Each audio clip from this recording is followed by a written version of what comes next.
Magandang hapon, grade 5. Ako si Teacher Frankie. Ako naman si Teacher Ellie. Kamusta ang inyong tanghalian? Busog ba ang lahat? Oo! Mabuti naman kung ganon. Handa na ba ang inyong mga isip at tenga para sa ating aralin? Oo!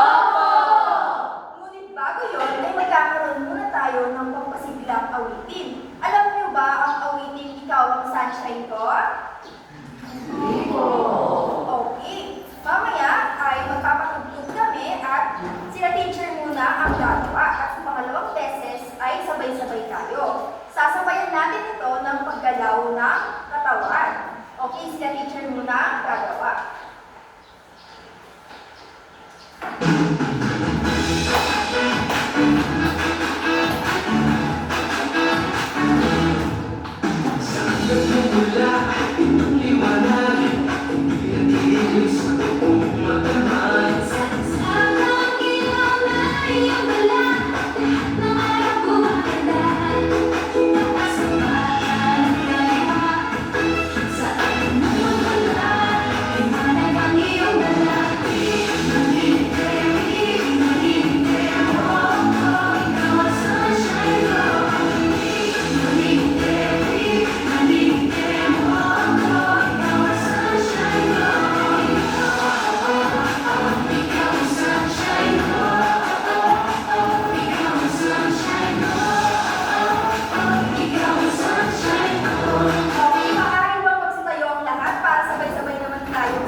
Malabon. Malabon. Mula ang aking mga estudyante. Huling suko.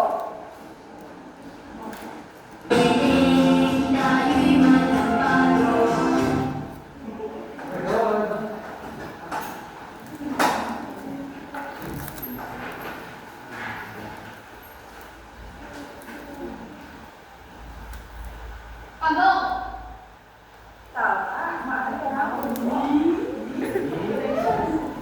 Okay, andito si Teacher Edith para ipagpatuloy ang ating talakayan. Mga bata, mabuti kay Teacher Edith kasi masama yung pakiramdam ni Teacher Edith. Okay? Opo!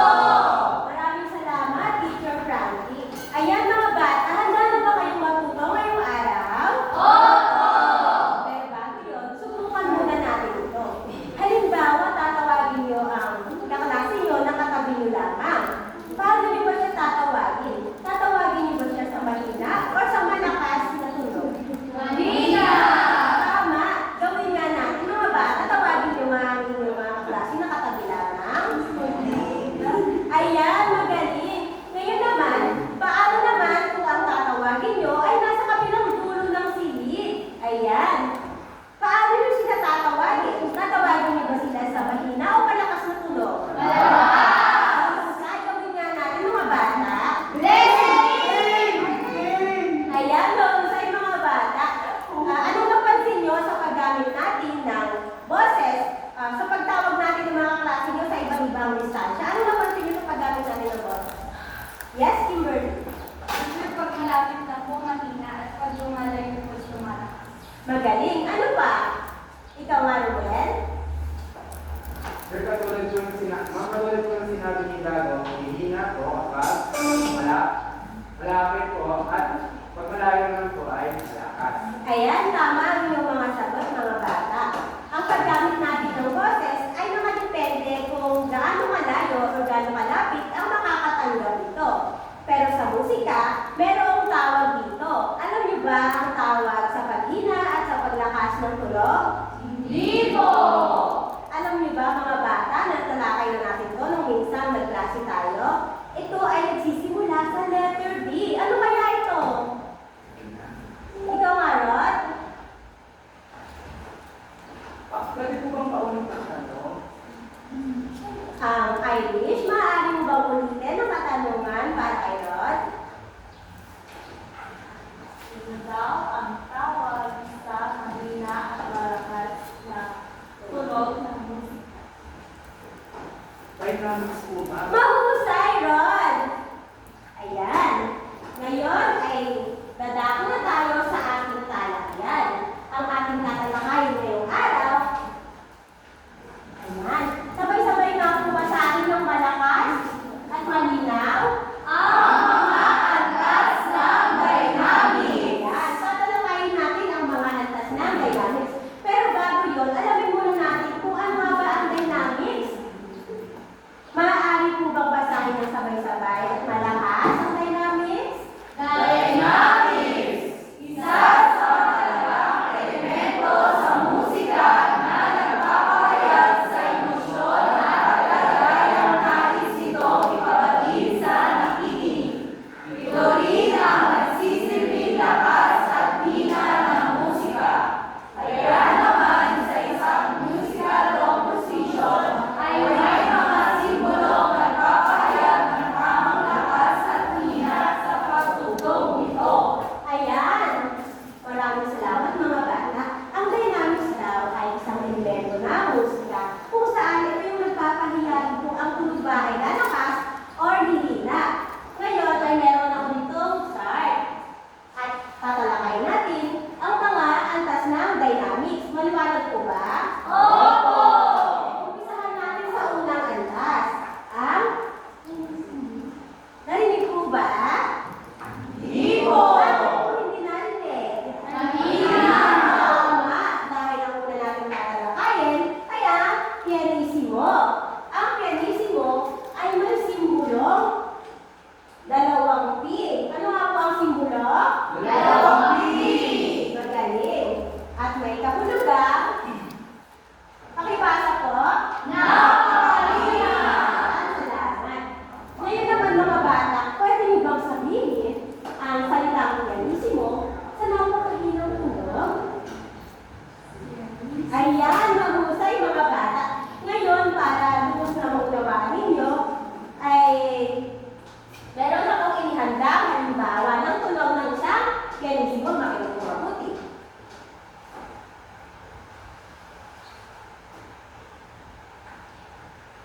Ayan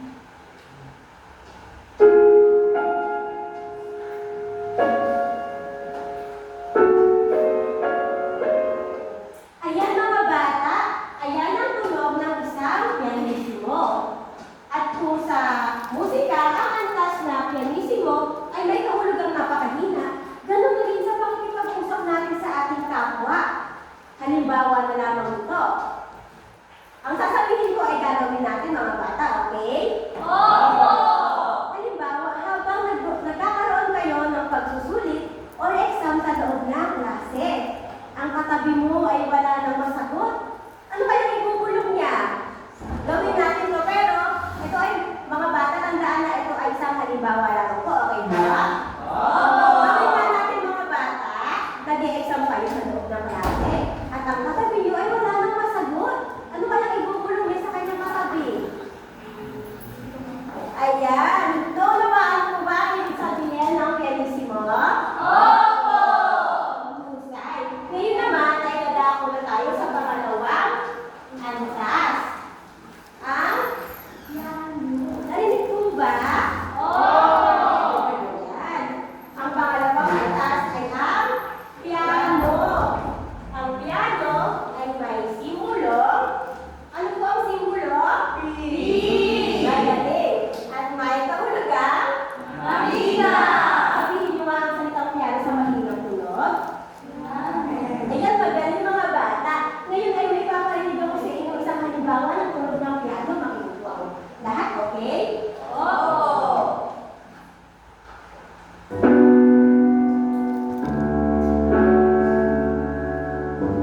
Ayan mga bata, napakinig mo ba? Opo!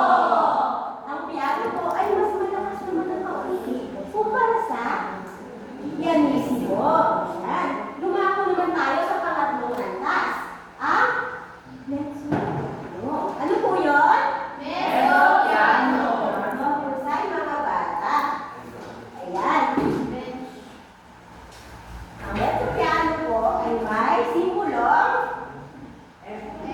MP at may kahulugang Piano Mahina! ayun po, sabihin mo nga ang salita na mezzo-piano sa hindi gaano mahina or katamtamo lang. Mezzo-piano!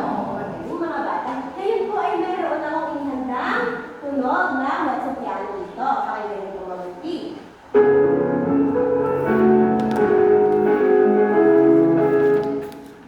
Ayan. Ayan mga bata. Kung sa musika, ang antas na mezzo-piano ay nangangahulugang hindi gaano mahina, gayon rin sa pakikipag-usap natin sa ating kapwa. Halimbawa na lang, mayroong pag-uusap sa loob ng inyong bahay. Gawin na po natin ito. Nasa loob kayo ng inyong bahay at nagkakaroon kayo ng isang hapunan. Ang iyong nanay ay nagtatanong kung kamusta ba ang iyong klase. Gawin niyo nga po. Ayan, magaling mga bata. Naintindihan na po ba ang ibig sabihin ng mezzo-piano? Mabuti. Ngayon ay dadako na tayo sa pang-apat na antas. Ang mezzo-forte. Pakiulit nga po. Mezzo-forte! Ayan, salamat. Ito po ay may simulong MM. At may kahulugang hindi gaano malakas. Paano kaya yun? Sabihin nyo nga yung salitang mezzo-forte sa hindi gaano malakas? Mezzo-forte!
korte ay may simbolo.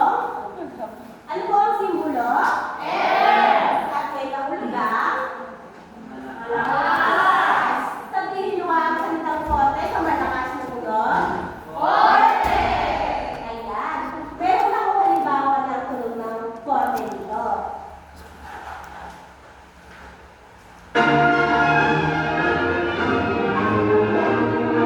Ayan.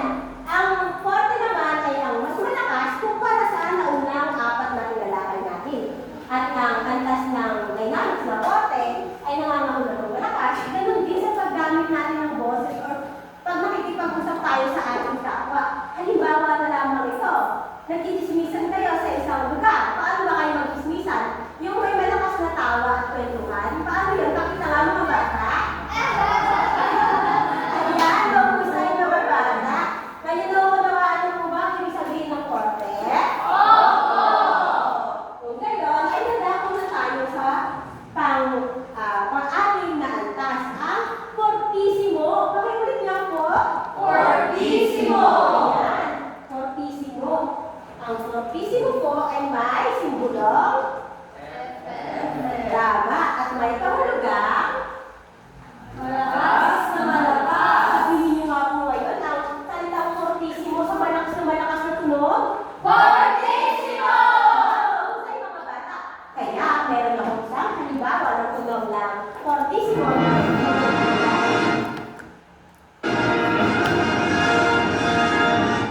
Ayan, napakinggan po ba? Ayan. Ang fortissimo ay ang pinakamalakas sa mga unang pinalakay natin. Naiintindihan po ba? Kung ang antas ng dynamics ng fortissimo ay ibig sabihin ay malakas na malakas, ganun din sa pakikipag-usap natin sa ating kapwa. Halimbawa na naman, nagkakaroon kayo ng exam sa klase ulit, di ba? May klase. Ngayon, nahuli ni teacher, nagkukopyahan yung magkatabi sa harap, si Rod at si Eric. Fortissimo!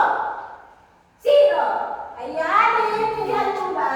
Ayun po ang isang halimbawa ng fortissimo. Ngayon, kung naunawaan na po, ay dadako naman tayo sa ikapitong antas, ang deep crescendo. Sabihin niyo po, Deep crescendo. may napansin ba kayo sa pagsabi ko? Deep crescendo. Ano po? Nagbago po yung tunog pataas na baba. Tama. Tatalakay natin ha? Ang crescendo pala, sorry mga bata. Crescendo. Crescendo. Yan. Ang crescendo po ay may simbolo. Ano kaya ito mga bata? B. Less than. Ayan. May simbolo parang hairpin or yung parang greater than sign. At may kahulugang papalakas. Sabihin nga po ang crescendo sa papalakas na tunog.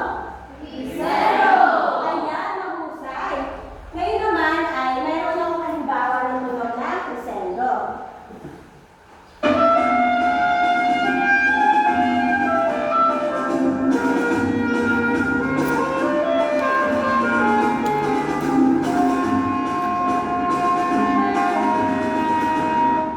Ayan, mga bata, napakinggan mo ba? Kung mapapansin nyo, ang tunog ng crescendo ay mula sa mahina ay papalakas ito. Ngayon ay bibigyan ko kayo ng halimbawa para maintindihan nyo. Bibigyan ko kayo ng isang real-life scenario, okay? Gawin natin ito mga bata. Halimbawa, naglalakad kayo sa isang medyo madilim na lugar. Yan, naglalakad kayo ng dahan-dahan. Dahan-dahan. Tapos napansin niyo may sumusunod sa inyo sa likuran. Bibilis kayo ng takbo ngayon, di ba? Hahabulin kayo. Ngayon sisigaw kayo. Anong sisigaw? Ayan, tama. Gawin niyo nga po. Kumari, naglalakad kayo sa isang lugar, madilim. Ayan. Tapos may sumunod sa inyo. Anong sisigaw? Tulong! Ayan,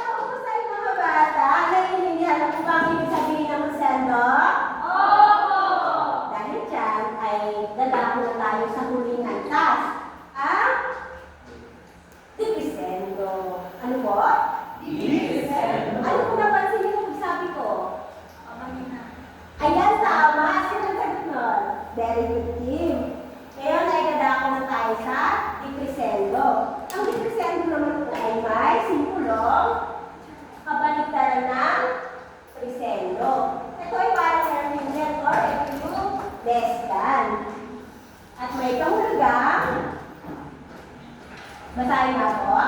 Papahina! Ngayon sabihin niyo ang salitang dikrisendo sa papahinang sunod. Ayan lang po sa mga bata. Ngayon ay meron akong isang halimbawa ng sunod ng dikrisendo.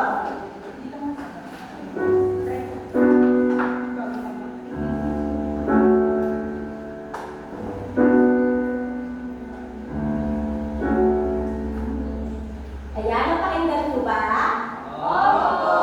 Ang dikrisendo ay ang papahina. Kung napansin nyo sa musika, nagsimula ito sa medyo mataas or malakas, then papahina siya ng konti. Ngayon naman, kung ang antas ng dynamics na dikrisendo ay may kahulugang papahina, ganun din sa pakikipag-usap natin sa ating kapwa o sa mga tao. Isang halimbawa na lamang nito is yung kaibigan mo ay may problema, umiiyak siya.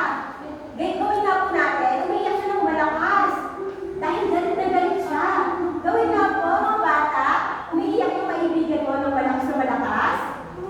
Yan. Tapos, lalapit ka at patatahalin mo siya. Hihina nang hihina yung iyak niya, di ba? Ayan, magaling mga bata. Magaling. Ngayon na, naunawaan mo ba ang ating topic ngayong araw?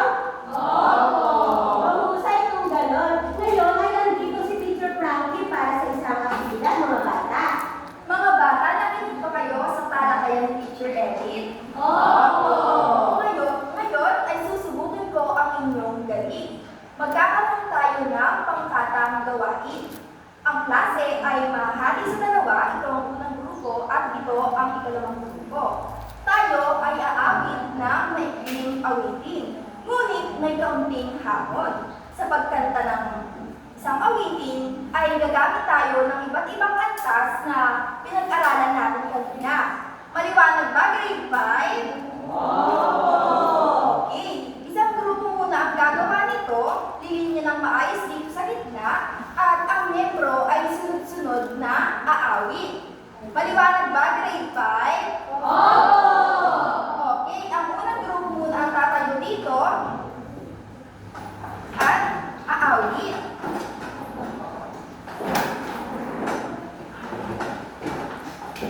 Paalala lang na kailangan nyo sundan ang ating mga antas.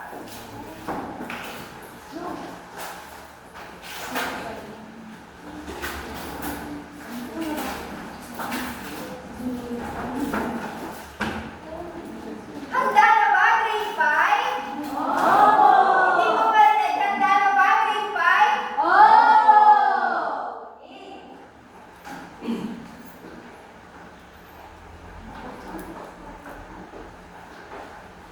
Okay. Ang ating kakatahin ay tatlong bibe.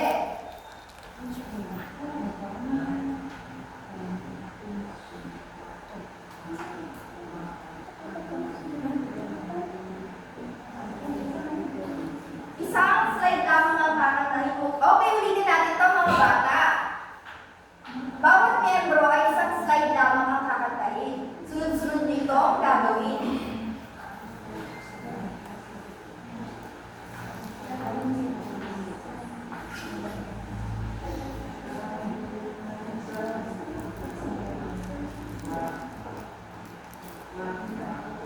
Okay.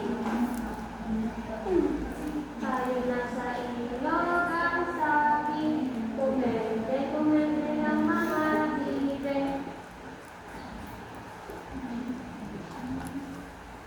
Huwag mo makalimutan niyo ang antas na ito.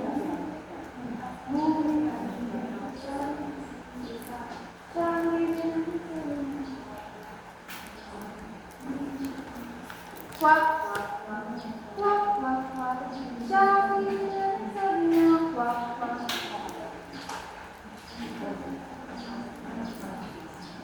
May tatlong bibe akong nakita. May tatlong bibe akong nakita. Mataba, mapayat lang na bibe. Okay, si Rod ulit.